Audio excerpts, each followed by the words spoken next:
근데 이 개미에게 누가 신이에요? 바퀴벌레가 신이에요. 그래갖고 이 개미가 막 이제 주변 사람들한테 전도를 다니기 시작한 거예요.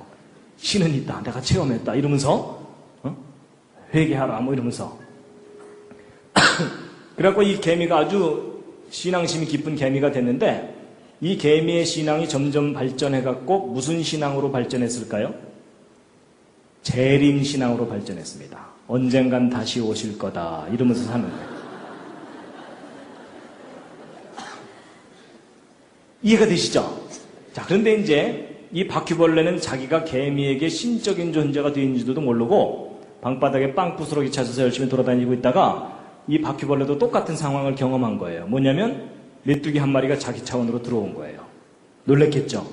놀랬지만 이제 바빠서 그냥 살다가 어느 날 사라졌어요. 뛴 거죠. 그 다음 며칠 후에 다시 나타났어요. 기적이죠. 그렇죠? 그래갖고 이 바퀴벌레도 이 두 번째 메뚜기가 나타난 날 방탕했던 과거를 청산하고 이 메뚜기를 따라다니면서 저를 제자 삼아 주시옵소서 이러면서 이제 한동안 다니다가 어느 날 또 메뚜기가 또 뛰었어요. 승천한 거죠. 그렇죠?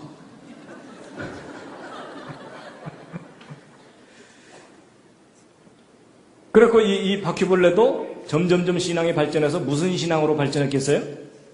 재림 신앙으로. 언젠간 다시 오실 거다. 뭐 이렇게 되는 겁니다. 여러분 제가 상황 이해하셨죠? 자, 이제 정리를 해드리겠습니다. 여러분, 이 메뚜기 입장에서 보면 이 개미가 바퀴벌레를 신으로 모시고 살고 있는 걸 보면 웃겨요, 안 웃겨요? 웃겨요. 그렇죠? 왜냐면 이 메뚜기가 볼 때는 이거 다 그냥 상식적인 일이잖아요. 그렇죠? 근데 이 개미는 진지해요, 안 진지해요? 진지하다 못해 엄숙해요. 그렇죠? 그래서 이 개미는 그분의 이름을 함부로 부르지 말아라. 뭐 이러면서. 그러니까 여러분, 이 메뚜기가 볼 때는 모든 게 상식적이고 과학적인 일인데, 이 개미가 볼 때는 다 비과학적이고 비상식적이고 다 기적이에요. 여러분, 위 차원에서 아래 차원을 보면 다 그냥 상식이에요. 근데 아래 차원에서 위 차원을 볼 때는 다 기적이에요. 근데 제가 왜 이런 말씀을 드리냐면요. 여러분과 제가 이 개미나 바퀴벌레 같은 상황일 수 있다는 얘기입니다. 여러분과 저는 지금 현재 몇 차원을 살고 있냐면 3차원을 살고 있습니다. 그렇죠? 그래서 공간상에서는 얼마든지 휘젓고 살아요. 그렇죠? 네, 비행기 타고 왔다 갔다 하기도 하고 가끔 한 잔 들어가면 다 나와 뭐 이러면서 살잖아요. 그런데 여러분과 제가 뛰어넘지 못하는 차원이 적어도 하나 이상 있습니다. 우리가 잘 알고 있는 그 하나의 차원이 뭐냐면 시간이에요. 시간. 그래서 여러분과 저는요. 지금 현재 같은 시간에서 함께 살아가고 있습니다. 그렇죠? 그래서 여러분 지난주에 뵀으니까 이번 주에도 또 만났잖아요. 그렇죠?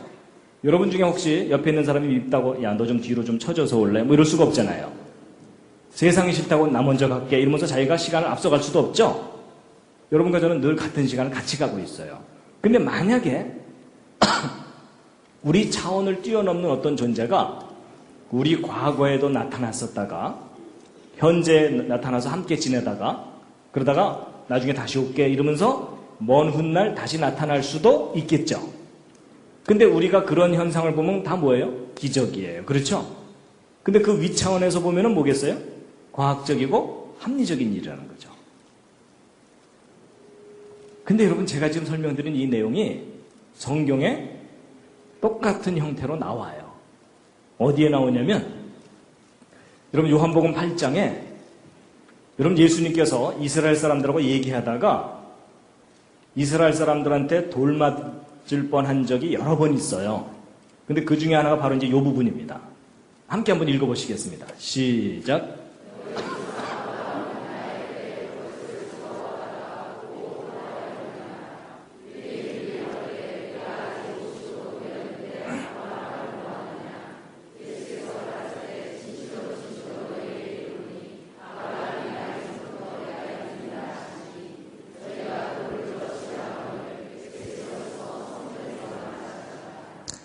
여러분 보세요. 예수님이 2000년 전에 이 땅에 오셨을 때에 이스라엘 사람들하고 얘기하다가 무슨 얘기를 했냐면 야 니네들 조상 아브라함이 태어나기 전부터 내가 이미 있었다 이 얘기를 한 거예요.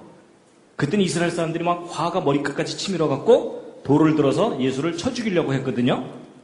근데 여러분, 내가 니네들 조상 아브라함보다 먼저 있었다는 말이 그렇게 돌로 쳐 죽일 정도로 그렇게 심각한 말인가요? 그래요, 안 그래요? 근데 별로 느낌이 안 오시죠? 네, 느낌이 안 오시는 이유는 저 말을 여러분이 아직 못 알아들어서 그러신 겁니다. 여러분, 누군가가 여러분한테 내가 당신 할아버지 업어서 키웠어 이러면은 이제 느낌이 오시죠? 그 얘기예요. 여러분, 예전에 시골에서는요, 친구들끼리 막 놀다가 화나면은 상대방 아버지 이름을 막 부르는 거예요. 모욕하는 거잖아요. 그렇죠? 근데 그보다 더 심한 게 저거예요. 여러분, 이스라엘 사람들 조상이 아브라함이잖아요. 근데 그 아브라함보다도 할아버지다 그 얘기를 하고 있는 거잖아요. 그렇죠? 그러니까 이스라엘 사람들이 막 화가 머리까지 치밀어갖고 자기 조상을 모독한다 그래서 죽이려고 그러는 거예요. 이해가 되시죠? 상황이. 근데 여러분, 예수님이 하신 말씀은 그 말이 아니고요. 예수님은 창조자이셨기 때문에 창조 때부터 계셨었고, 그렇죠? 그러다가 세월 지난 후에 지금 2000년 전에 이 땅에 오셔서 이스라엘 사람들과 좀 대화를 하고 계시는 거예요. 그러다 예수님 또 뭐라 그러세요? 너희가 나를 한동안은 또 못 볼 거다. 내 마지막 때가 되면 내가 다시 올 거다. 그러셨죠? 근데 이스라엘 사람들이, 현실을 살고 있는 이스라엘 사람들이 그 말이 이해가 돼요, 안 돼요? 그걸 이해를 못한 거예요. 조금 전에 이 개미가 바퀴벌레를 이해 못하듯이. 이해가 되시죠? 바로 이겁니다. 그러니까 여러분, 이게 무슨 얘기냐면요.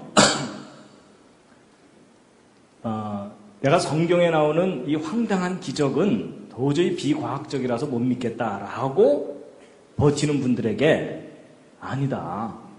차원의 문제다라는 거예요. 우리보다 더 높은 차원이 있다면 충분히 가능한 일이다.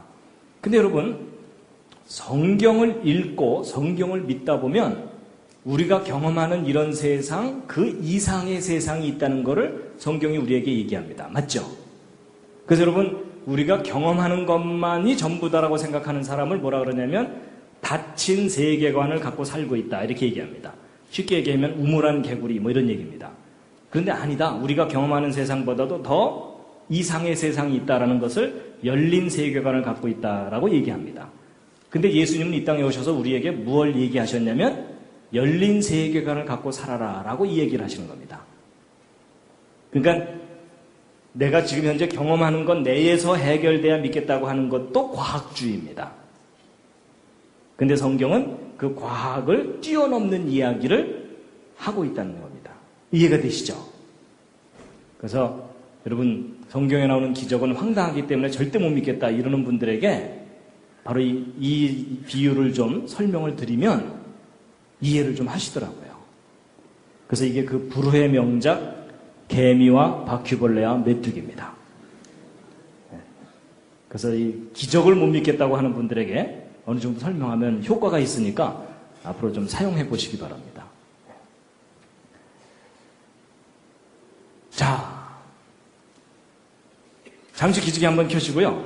옆에 있는 분 안마를 해드리도록 하겠습니다. 좌향좌 하셔서 옆에 있는 분 반갑습니다.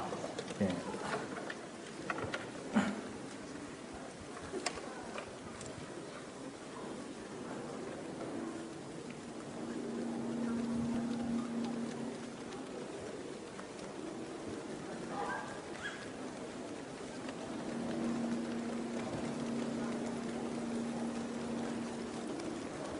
예, 반대로도요.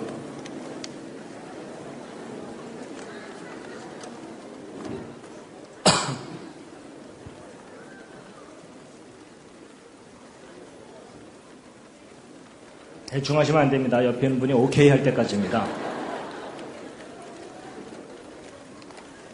예, 혼자 계신 분들은 혼자서라도 좀 이렇게 좀 몸을 좀 풀어주시고요. 예.